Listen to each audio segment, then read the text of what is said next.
জীবনটাকে পাশবিক জীবন বলে গণ্য করা উচিত।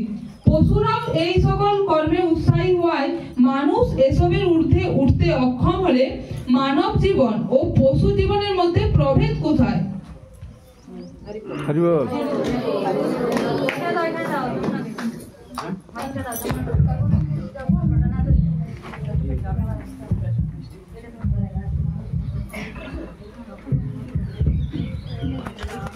আপনার মন দিয়ে শুনুন যেটা পড়ছি, এবং এইটা আপনার প্রতিদিন আলাদা আলাদা হবে।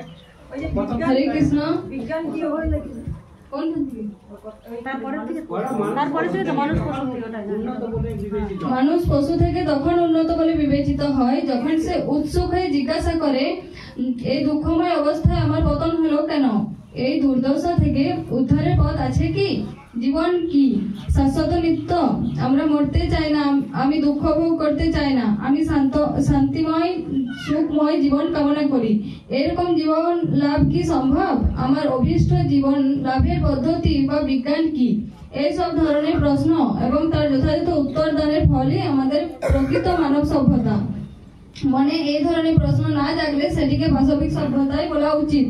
পশু ও পাশবিক মানুষ শুধু আহার, নিদ্রা, আত্মরক্ষা ও মৈথুনাসক্ত জীবন ধারণে আগ্রহী, কিন্তু বাস্তবিক পক্ষে এইরকম জীবন ধারায় পতন অবশ্যম্ভাবী।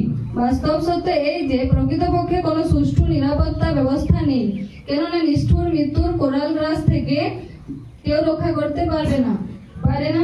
যেমন অমরত্ব প্রাপ্তির জন্য হিরণ্যকশিপু কঠোর তপস্যা করেছিল, অবশেষে নৃসিংহ রূপধারী স্বয়ং ভগবান আর এই প্রচেষ্টা নিষ্ফল করেছিলেন। ভগবান তার শ্রীনখ দ্বারা হিরণ্যকশিপুকে বধ করেন। আজ তথাকথিত বিজ্ঞানীরা দাবি করছে যে ভাবিকালে কোন সময় তারা বৈজ্ঞানিক পন্থায় মৃত্যুকে রোধ করবে, কিন্তু এগুলো শুধু কেবল পাগলের উক্তি বা প্রলাপ ছাড়া কিছু নয়। মৃত্যুকে রোধ করা একেবারে অসম্ভব। বৈজ্ঞানিক গবেষণায় বহু দূর অগ্রসর হলেও জন্ম, মৃত্যু, জোড়া ব্যাধি এই 4 রকম ক্লেশের কোনো বৈজ্ঞানিক সমাধান নেই। বুদ্ধিমান বিবেকী ব্যক্তির জন্ম, মৃত্যু, জোড়া ব্যাধি এই 4টি মুখ্য সমস্যার সমাধান ব্যগ্র হওয়া উচিত। কেউ মরতে চায় না, কিন্তু এই সমস্যার সমাধান নেই আজ পর্যন্ত। প্রত্যেকে মরতে হবে একদিন। প্রত্যেকে আকাশচুম্বী জনসংখ্যা স্ফীতি রোধে খুবই উদ্বিগ্ন হয়ে গর্ভনিরোধ পন্থার আশ্রয় গ্রহণ করছে। তবু জনসংখ্যা ঠিকই বৃদ্ধিপ্রাপ্ত হচ্ছে, মৃত্যুকে রোধ করা যাচ্ছে না, আর জন্ম অপ্রতিরোধ্য। বহু আধুনিক ওষুধের আবিষ্কার হওয়া সত্ত্বেও রোগেরও শেষ নেই, আর বার্ধক্যেরও বোধ হচ্ছে না। হরি বল। হরি বল।